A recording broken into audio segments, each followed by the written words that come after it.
Selamat siang semuanya. Hari ini kami kelompok seisme akan menerangkan tentang definisi, macam-macam, dan contoh kejadian aslinya. Mulai dari saya, Eugenia Sharon Wijaya, akan menjelaskan gambar besar mengenai gempa bumi.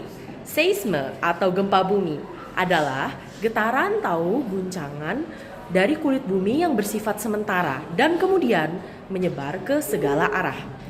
Gempa bumi memiliki intensitas yang beragam, mulai dari yang sangat lemah sehingga tidak dapat dirasakan, sampai gempa yang cukup kuat yang dapat melontarkan benda dan manusia ke udara, merusak infrastruktur penting, dan menghancurkan suatu kota. Gempa bumi diukur dengan menggunakan alat seismometer, dan momen magnitudo adalah skala yang paling umum digunakan. Dalam pengertian yang paling umum, kata gempa bumi digunakan untuk menggambarkan peristiwa seismik apapun, baik yang terjadi secara alami maupun yang disebabkan oleh manusia, yang menghasilkan gelombang seismik. Titik awal terjadinya gempa bumi disebut hipocentrum atau fokus. Sehingga epicentrum adalah titik permukaan tanah yang berada tepat di atas hipocentrum.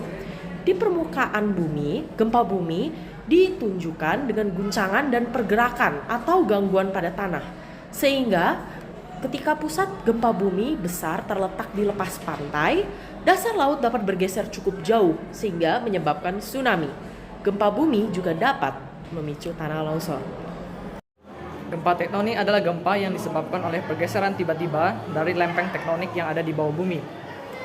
Penyebabnya antara lain adalah pergeseran magma, tumbukan antar lempeng, runtuhnya goa atau terowongan bawah tanah, dan menumpuknya massa air. Yang ini sangat jarang ya, tapi pernah terjadi, yaitu di dam Karibia yang ada di Zambia. Dan gelombang longitudinal dan transversal, yaitu gelombang yang sangat dahsyat yang bisa menggetarkan objek-objek yang ada di permukaan bumi.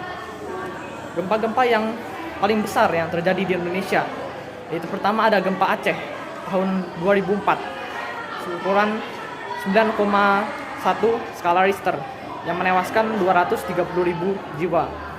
Selanjutnya ada gempa Nias tahun 2005 yang berukuran 8,3 skala Richter yang merupakan gempa lanjutan dari gempa Samudra Hindia.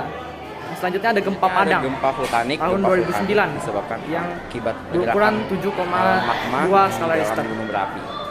Nama lain dari gempa vulkanik adalah gempa gunung berapi, diambil dari namanya merupakan gempa yang terjadi setelah atau sebelum erupsi gunung berapi.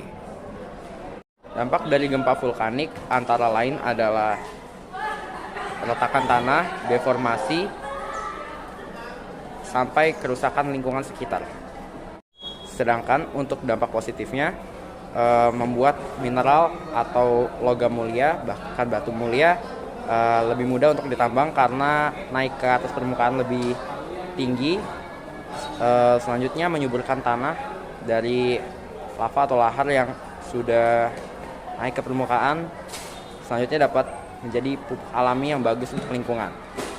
Hal tersebut dapat terjadi karena endapan yang terdapat pada vulkanik merupakan karbon yang sangat bagus untuk kesuburan tanah.